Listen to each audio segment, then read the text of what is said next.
This Xbox game got another delay. No! Xbox breaks its silence about the Redfall disaster. Phil Spencer leaks the Xbox roadmap. Is Xbox giving up on games? Let's discuss. What's up, guys? It's your boy, Ray, and Jimmy, of course, back with another weekend edition of Xbox Ready. And guys, it's dire times. Yep. We need Xbox Ready more than ever now to talk us through these tough times. We do need Xbox Ready more than ever, because you get to cover the PC stuff, which the PC gaming landscape, bad. You know, it's one thing to have a bad thing happen every once in a while, but like having to set like just bad thing, back to back, that's a little concerning as fans. I know there's a lot of frustration in the community. You can apply that to real life as well. You know, yeah. One bad thing a month, I can handle it, but like 6 bad things in a week, people better look out. But in order to address some of these concerns that we got going on, I'm amazed that he did this. Phil Spencer this morning did an interview with Kinda Funny, the Xcast guys. Funny. Shout out to Snowbike Mike, Snowbike Mike, Paris,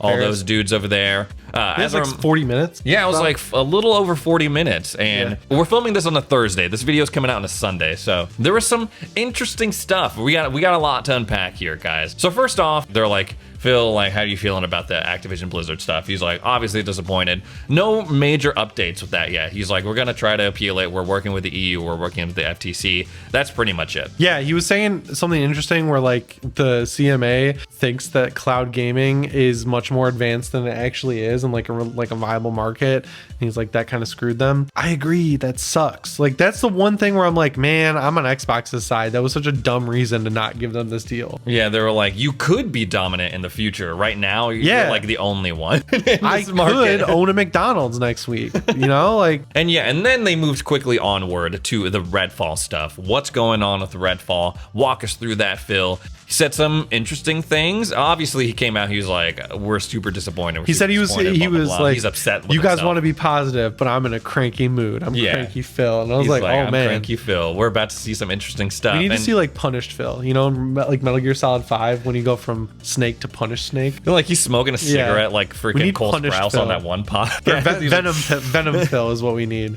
Yeah, it was a mix of like answers you'd expect, right, and some things that we did not expect. So one of the big questions was like, should it have been delayed? Like, would a delay have fixed this stuff? And he responded, he was like, I mean, a delay maybe would have fixed the performance issues and the bugs and glitches and stuff, but creatively, it wouldn't have fixed like the things that are not resonating with fans. Which is like, you missed the point, dude. That's a huge reason why this game is not doing well. It's because it doesn't run well. I don't understand how this is a constant point of contention with Xbox specifically, where it's like, yeah, we released this game and it doesn't run well, but like if we delayed it, it just would have ran better. It's like, stop underplaying that. That's important, especially when you're marketing your console as the most powerful console, blah, blah, blah. You're putting out a 30 FPS game that looks like Play-Doh. Like, I think they should have waited, is what I'm saying. Yeah, and there's a lot of questions as to why that was. Even with the performance issues fixed, I don't think this would have been knockout or home run by any means. Yeah, but like I think it would have been like a 70. Like a 7 looks a lot better than a 6 though. Like this game's rated lower than Forspoken, which is crazy. Not by much though. It's like 4-6 points, right? Yeah, but like I guess Sony can afford that, Yeah. Sony can sweep that under the rug because they've got Final Fantasy 16 coming out in a month, and then they have a Spider-Man 2. They've just started the marketing for that. Like when Xbox has a racing game that they can't put a release date on, which is like equivalent of Gran Turismo, which honestly is like big but not driving hype for PlayStation, and then they have Starfield, which lot riding on Bethesda's shoulders now. I think Redfall is solid, but a lot of the core issues come down to like AI and everything. I would have picked up on that and been like, people are gonna ding it for like, if you walk into a building and there's a vampire floating right there and you stand in front of it and it doesn't see you, that's not like a bug. That feels like the game is broken. Stuff like that is what drops points. That's what I detailed in my, I guess, first impressions of it. I was like in the middle of fighting this vampire, and then it lost aggro on me and was like, what's that over there? This wall is very interesting. And then same thing with the like cultist people. Like I would see mobs of them all like acting in the same behaviors at the same time, and then it was weird. So the big question is like, why? Like, how did this happen? What's going on, Phil? And a large part of it, from what he was saying, it seems, was that they came in midway through the development of Redfall, and then they weren't as hands-on and like didn't offer them like the kind of support they needed because it was midway through. On one end, it's like, is he kind of like throwing them under the bus, or like, I don't know, because it's like, well, we came in midway through development and we didn't really have anything to do with it. But on the other end, he was saying we wanted to let them have their creative freedom. So like Arcane, they're known for doing straight single player kind of games, right? But in this case, they wanted to do a multiplayer game. You can have it both ways, and then though, we right? wanted to do it like that. But we've seen it work out and we've seen it not work out, right? Yeah. Like Tango Gameworks Hi-Fi Rush, obviously not a game that we would have expected for them, but I love that game and that's cool. But for Arcane, it's like, I'm like, what if they just focused on like the single player experience, like the immersive sim? I still like, I like the open world design. I want to see Arcane's Vampire Far Cry, right? Like I really want to see that. This video is brought to you by Rocket Money. Have you ever woken up one day and saw that you were charged $150, $200 for a subscription that you signed up for a year ago? That happens to me all the time. Rocket Money wants to take surprises like that out of your financial life. When I signed up for Rocket Money, I learned that I had a GoDaddy subscription for some reason that was about to charge me $75, and luckily, through Rocket Money, I was able to cancel that really quick. But it's not all about canceling subscriptions that you've forgotten about. Rocket Money gives you tons of tools to set you up for financial success. They have a budget tracker that'll send you a notification when you spend too much money on video games. They even have a feature that negotiates bills on your behalf. So if you upload a picture of your internet bill and you're paying too much, they can help you negotiate for a lower rate. Now guys, I'm about to turn 30 this month, and me and my wife have been talking. It's time to get serious about our finances. We want a house, we want nice stuff, we want to travel. And since signing up for Rocket Money, I'm on my way to doing all that stuff. If you want to take the next step in your financial journey, go on down to rocketmoney.com/Xbox or scan this QR code to try it out for yourself. If you want the full Rocket Money experience, you feel like you just cannot live without this thing, I highly recommend you upgrade to Premium. Thanks again to Rocket Money for sponsoring this video. People are saying that the AI in this game is very similar to Deathloop. Deathloop's AI was a lot better. Like I felt like a lot of the time in Deathloop, even on the normal difficulty, I don't even know if there's a hard mode in that game, but I feel like fighting against enemies. And in this game, you can just like stomp them. If you just run in circles, you can just punch them in the back of the head, they die. You can kite the vampires and you can like get them stuck on trash cans. When the Rook shows up, you can stand on a car. Shout out to Skill Up, he showed this off. You can just stand on anything above the ground and the Rook just gives up. He's like, I can't hit you. He's like, my greatest weakness. You know what would have been cool? Like you have vampire powers and like you're going and like trying to help the humans resist the vampire occupation. And I don't really care about the like NPCs being vendors or whatever, you know, to just sit there. I'm not trying to get a huge, awesome, like detailed, like, oh, my family, we need help getting off the island. I don't need that like really deep narrative with Redfall. What I want is an open world where I can have badass vampire powers and like murder vampires and go through these dungeons and stuff. Like I want to create the story by playing the game. So like that's me. I want to see the effects of the vampire occupation on people, like actual NPCs. Like you want them walking around the island. Yeah, and like maybe also like, you know, you go and save them. They're like trying to run away to a safe house. And it's like a, you know, a real-time world event, I guess, that randomly happens.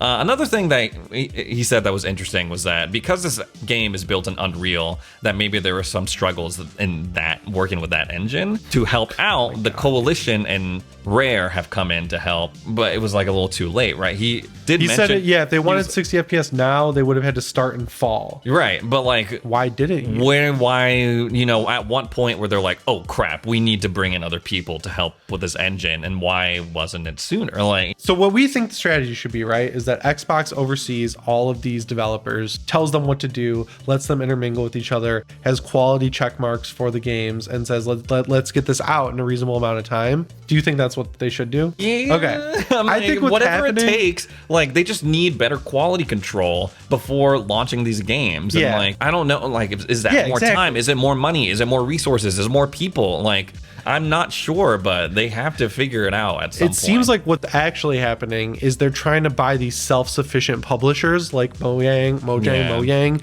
Bethesda to some extent, and then Activision, who can all run themselves, generate income with the games they're already making, and then feed that into the like true first-party Xbox studios. But like these companies are being put up for sale because they're having problems. So you're buying a flawed product to begin with. You got to make sure you fix the problem, which obviously isn't happening with Bethesda. I mean, it could. This game allegedly was in development before. Yeah. But and at this point, the best that they're hoping for, at least Phil is hoping for, is that it's going to have like a Sea of Thieves turnaround. I would love that. But like, I would so much love that. But at the same world's time, cool. it's like you can't depend on that. That can't be the strategy. They got to come out running good, they're fun, right, and get critical acclaim. Like that's what's got to happen. But there was some positive stuff to say about Starfield, at least a little bit encouraging. Obviously, like you said, lots of pressure on that game. I think that game's gonna nail it.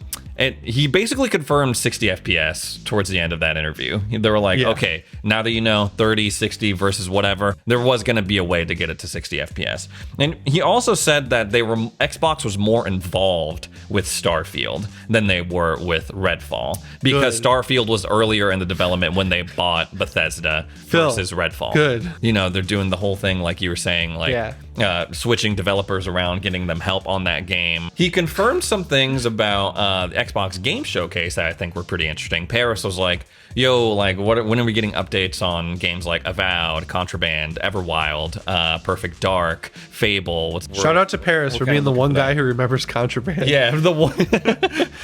Remember Contraband? Yeah, I remember. His words were something like, you're going to get updates on some of the games on your list that you just mentioned. Yeah, he mentioned Avowed, like, we'll see that maybe at the Game Showcase. But he also was like, the builds I've seen of Avowed are really great. So I was like, ooh, we're going to see if I'm excited for Avowed. He also mentioned the Evil Within 3. It was like up and down. He's like, we put out Hi-Fi Rush when everyone was expecting them to be working on the Evil Within 3. And it's like, no one was expecting them to work on the Evil Within 3 because none of you bought the second one, even though it's amazing. What he was saying, it seemed like they were going to be releasing sooner. They're really setting up Hellblade 2 like, for disappointment, right? Like this. That's what I was thinking. They're setting it up to be like this God of War style thing in people's minds, where it's like, oh, this vast open-ish world where you're like doing quests and everything. But it's like Hellblade as a universe is like an allegory for mental illness, and that's the like first most important thing, and then the second most important thing is playing a game. Like it's a. You think they're changing the kind of feel of it to be more AAA? I hope so.